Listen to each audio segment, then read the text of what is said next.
আমাদের আগামী 12 তারিখে আপনারা সবাই সকাল সকাল ভোট কেন্দ্রে যাবেন। সবার মোবাইল প্রস্তুত রাখবেন। একজনের একটা মোবাইল, একটা টিভি স্টেশন ইনশাআল্লাহ ভূমিকা পালন করতে হবে। 12 তারিখের জন্য 12 তারিখে ইনশাআল্লাহ 11 দলীয় জোটের নেতৃত্বে কোন জামায়াতের সরকার হবে না, এনসিপির সরকার হবে না। বাংলাদেশের 18 কোটি মানুষের 12 তারিখের পরে জনগণের সরকার গঠন হবে বাংলাদেশে। বিসমিল্লাহির রহমানির রহিম। আহমাদুহু ওয়া নুসাল্লি আলা রাসূলিহিল কারীম। আম্মা বা'দ। আউযু বিল্লাহি মিনাশ শাইতানির রাজীম। বিসমিল্লাহির রহমানির রহিম। ইয়াকা না'বুদু ওয়া ইয়াকা নাস্তাঈন।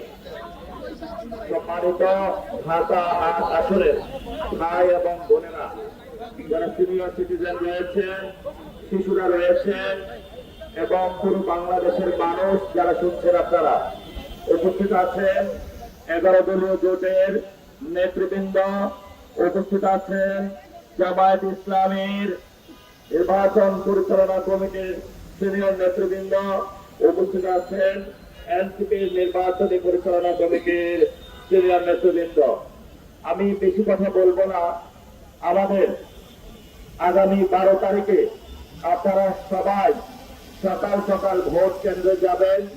সবার মোবাইল প্রস্তুত রাখবেন। একজনের একটা মোবাইল, একটা টিভি স্টেশন ইনশাআল্লাহ ভূমিকা পালন করতে হবে। আপনারা জানেন অনেকভাবেই এই গণতন্ত্রকে রুদ্ধ করার জন্য এই শহীদরা জীবন দিয়েছিল গণতন্ত্রকে রক্ষা করার জন্য, তাদের পথ থেকে সরে আসে বাংলাদেশে গণতন্ত্রকে রুদ্ধ করার জন্য অনেক প্রচেষ্টা চালানো হয়েছে। আমাদের মা বোনদের পেটে লাথি মারা হয়েছে, কাউকে দা দিয়ে কোপ দেওয়া হয়েছে, কারো মাথায় বরফ নিক্ষেপ করা হয়েছে, কারো বোরকা ধরে টান দেওয়া হয়েছে, কাউকে খুন করা হয়েছে।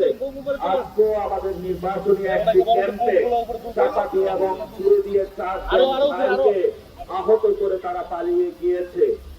অসংখ্য যন্ত্রণার মধ্য দিয়ে আমরা যাচ্ছি, কিন্তু আমরা সবাই ধৈর্য ধারণ করছি। পুরো বাংলাদেশের মানুষ 12 তারিখের জন্য 12 তারিখে ইনশাআল্লাহ 11 দলীয় জোটের নেতৃত্বে কোন জামায়াতের সরকার হবে না, এনসিপির সরকার হবে না।